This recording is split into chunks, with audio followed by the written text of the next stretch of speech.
Right, John, Hogan here, VIP Boxing. Yeah. Thought we'd chat with you after last week's performance. Yeah, no problem. Nice to have you down again. Hey, how did you find it, mate? Yeah, I'm still a bit heartbroken and devastated how it all ended and that. Yeah. You know, I felt brilliant on the night. Felt I was well in front. Felt like I was running away with the fight, to be honest with you. And you know, I know the referee stopped it in the 10th round, and you know, I'll be first to admit, you know, he did land a shot on me, and it was a good shot. You know, it did buzz me a bit, but you know, my senses were still there, my feet were still strong underneath me, and I feel that I hurt him on more than 3, 4, 5, even 5, 6 occasions throughout the fight, and put him on his arse on the seat of his pants on one of them, and I felt the referee didn't jump in any of them, and I know it was late in the fight, round 10, but it wasn't like it was a massive onslaught. He caught caught you with a big overhand right. Yeah, he caught me with one shot, and my hands did drop, but then my hands soon come back up to my chin. My sense. Well, your hands were up when the actual referee put his arms round you, so my feet were still underneath me, and I just think that it's a British title fight, and it's a 12-round fight, and we are going to take punches. It's a boxing match, you know. It's like you don't start swimming if you don't want getting wet, and we are going to get hurt and stuff, but. You know, he did hurt me, but you know, I was still there. My legs were underneath me still. I'm talking. I was ringside, we were watching, and I was blown away by your early rounds, mate. You come out like a stormtrooper. You absolutely dominated the first round. You put him on his ass in the second round. Third round, I thought Gary come back. I think that it set the tone for the fight, because that's. From then onwards, it's the way it was going. You'd put it on him, he'd bring it back to you, and vice versa. And it went like that all the way through the fight. And I think at the time of the stoppage, I was speaking to Gary, and you know, obviously I didn't think, and like yourself, you didn't think you should have been stopped. But you were actually ahead on, I think, one of the judges' cards by 2 rounds. And then the other one had you one ahead, and I think they had a level. But no, I was winning the fight, and myself, Lee, I should be sat here now as British champion, and I still feel that way. And I'm not the only one, and you know, my fans and my people are going to be biased towards me, and they all think they all feel cheated out of it. But that's what I said to Gary. I said I felt cheated, not by but by the referee. I thought you two both were outstanding in the ring there. You know, me and Gary Sykes, we can box 10 times and we'll have 10 great fights, because we bring out the best in each other. Well, didn't you fight as amateurs? We boxed twice amateur, and we had 2 great scraps as amateurs, and we boxed twice as pro. 4 times, and 4 times he's beat me, but but yeah, I just feel if me and him had 10 fights, we'd have 10 great fights. You know what I mean? Well, I think we do bring out I said to you, we bring out the best in each other, and I think he had to bring out something that he's not had to dig. I don't think he said to me he's not had to dig that deep for a long time. He thought he was going to walk through you. You know, especially after the first fight, he thought he was going to walk through you. And as he said to me, he said, "How wrong was I?" Very very honest lad, great lad. That's how I like Gary. We do get on. You know what I mean? And I know his family, his uncle is a sound fella, and his trainers are absolutely, you know, Julian is, and he's the assistant trainer. Is it John? Is he called? I think. Honestly, they are great people. And the weekend of the fight, all Sykes' camps, they were very accommodating. When we had the problem at the weigh-in, we both said, you know, we got very accommodating for us, and you both just wanted to get it on. The service they give us all weekend was absolutely brilliant, and these fans, you know, they was all calling for me blood and all that. And when I went in the ring, the atmosphere was absolutely electric, you know, and. I took 74 fans over there with me. 74 is nothing compared to. There must have been 1,000 people in there that night, and the 74 people did me absolutely proud. You know what I mean? And every single one of them, I'm in debt to them for the rest of my life. Well, I was smiling all the way through it, mate. I didn't think you could come out and do what you did. And you did, and you boxed. It was a class performance, and then that's why I take me off to Gary, because you blew him away. He just didn't know what was happening, and he had to dig so deep. Which is, like I say, you both did justice to what the British title means to, you know, all British boxers. That my performance is all down to one man, and that's my trainer Darren McCarrick. You know what I mean? I've been with him 2 years now, and what he's done for me in 2 years, he's changed. He's changed my life. He's changed me boxing career. Changed me as a fighter. Done everything. Well, I think he kept what you do best, which is your boxing. But I think he had a few more little strings to your bow, which I think Gary didn't know you had. When I come to Darren, I was a nice boxer. I couldn't fight for a bag of toffee. No. Do you know what I mean? I couldn't punch. I couldn't break an egg. But he's worked on my boxing skills, and he's made me 10 times better fighter. And I was a good fighter anyway, a boxer anyway. He's taught me how to fight inside. He's taught me how to fight. Well, I loved you moved off. It was just a great performance by both of you.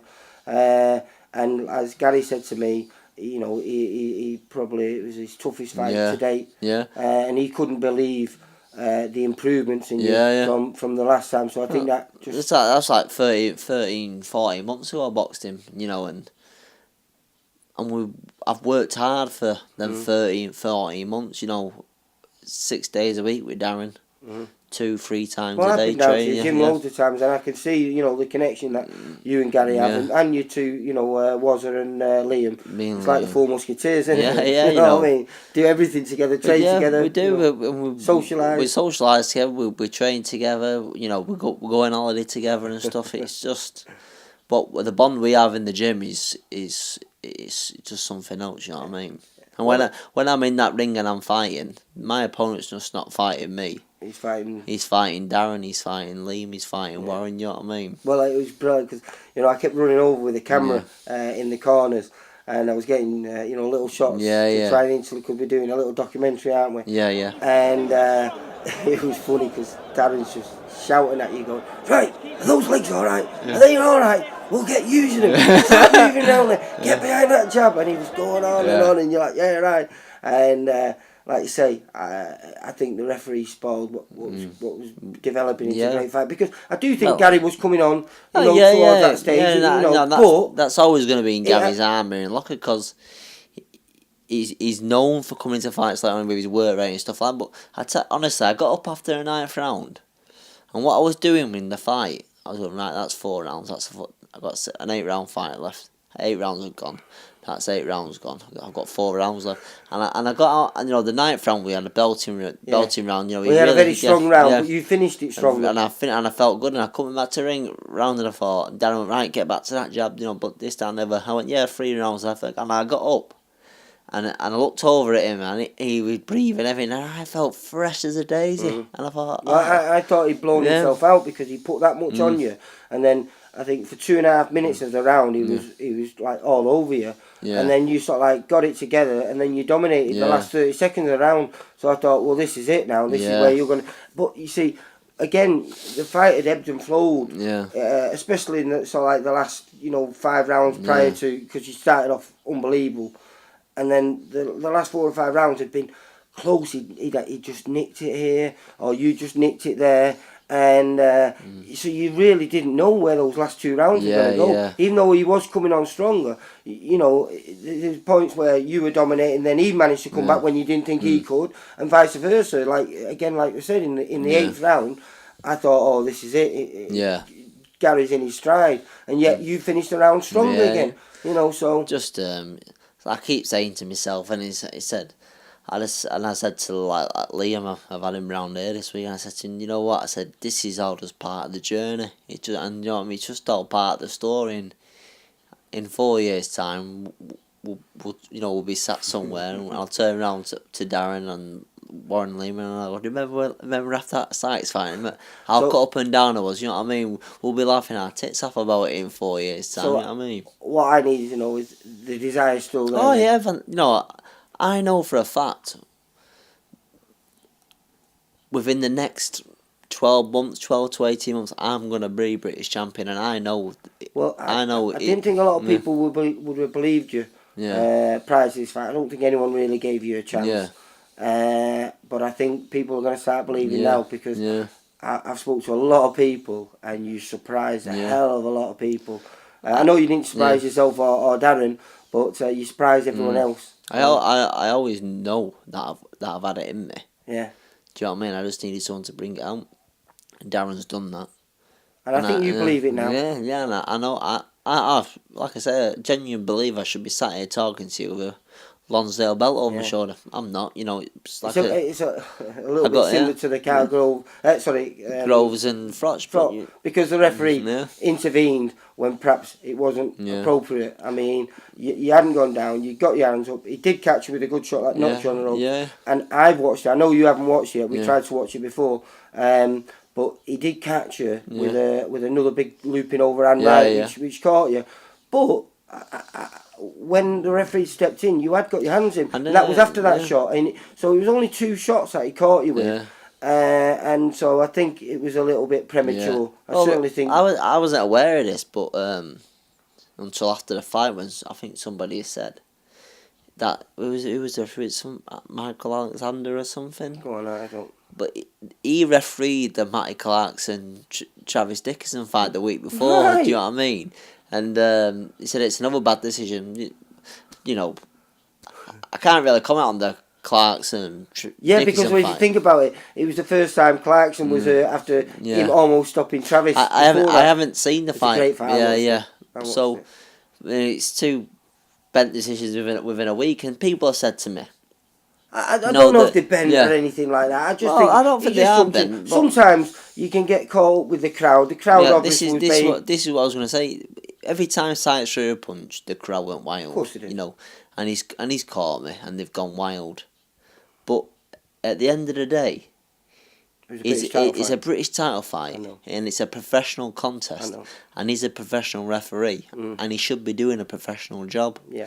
And I think he's been, I don't know, but a lot of people say he got caught up in the emotions of the fight, I think he did. I don't think and stuff but like that. That doesn't make it any easier for you to take. No, but at the end of the day, it makes it worse because the referee's not doing his job proper. No.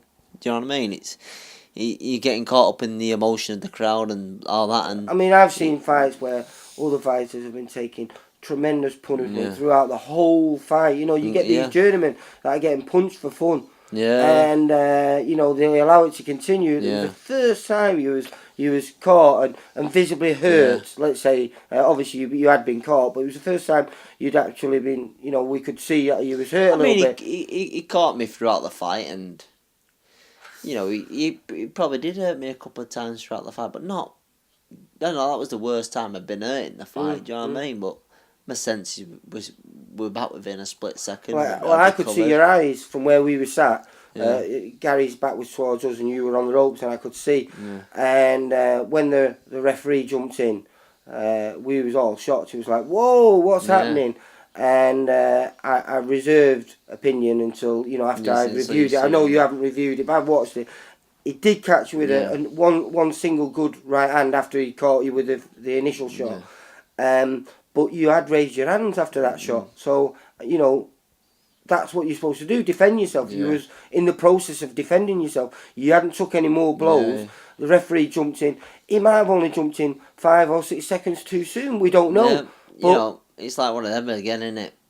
I'm fighting a kid from Yorkshire, in Yorkshire. The referee's from Yorkshire. 2 out of the 3 judges are from Yorkshire. Yeah, but I say that though, the judges had your head. I know. I was going to be a bit worried about that with some of your other decisions. I'm just saying. That's all I'm doing is just saying. Yeah. And then one referee from Lancashire, but.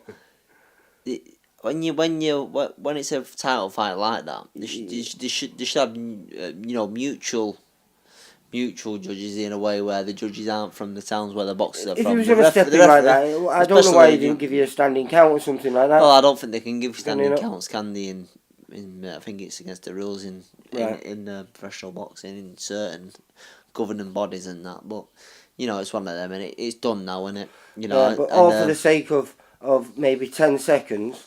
We have a lot of questions that are unanswered now. Not even 10 seconds. Well, but if you would have been, oh yeah, yeah, sorry, continued with the attack and it finished you, then fair dues. You could accept it going out on your shield. Yeah. But we don't know, and the way the fight had swapped, you know, throughout it, you know, you having all the early success and Gary clawing his way back into the fight. You know, I was just looking forward to rounds 11 and 12.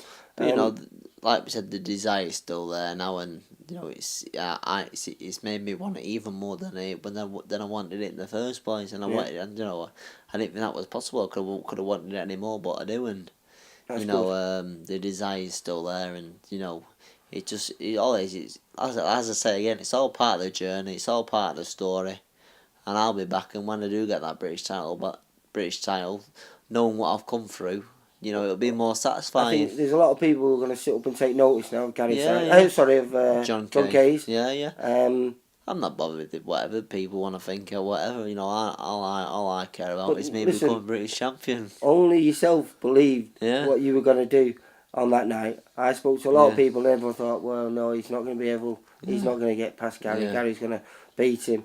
And for the majority of the fight, you were winning. And it was a fantastic performance. And all I can say is that I'm looking forward to when you're out next. We don't know when it's going to be, but you're definitely back. Yeah, I'm back in the gym on Monday. I'll be back. I'm back in the gym on Monday, and that's it. I just keep working towards another title shot now, and that, you know, I've proved that I belong to be on that level. Oh, without a doubt, you know, and that's where I'm. When you say that, people are going to believe you now. That's where I'm going to stay. I'm not dropping back down to English title level or anything like that. I'm staying on British title level. Yeah. You know, and we'll see what falls in your lap. Yeah, so if I can get an intercontinental title or a Commonwealth title or another shot at the British title, so be it. You know, that's where I'm going to stay, and I am going to be a British champion within the next. You know, before the year's out, I'd like to be British champion. Whether I get the chance or not is another thing. But I know for a fact within the next 12 months, I am going to be British champion without a shadow of a doubt. Nice one. No John, problem. Take care, kiddo. Look after yourself.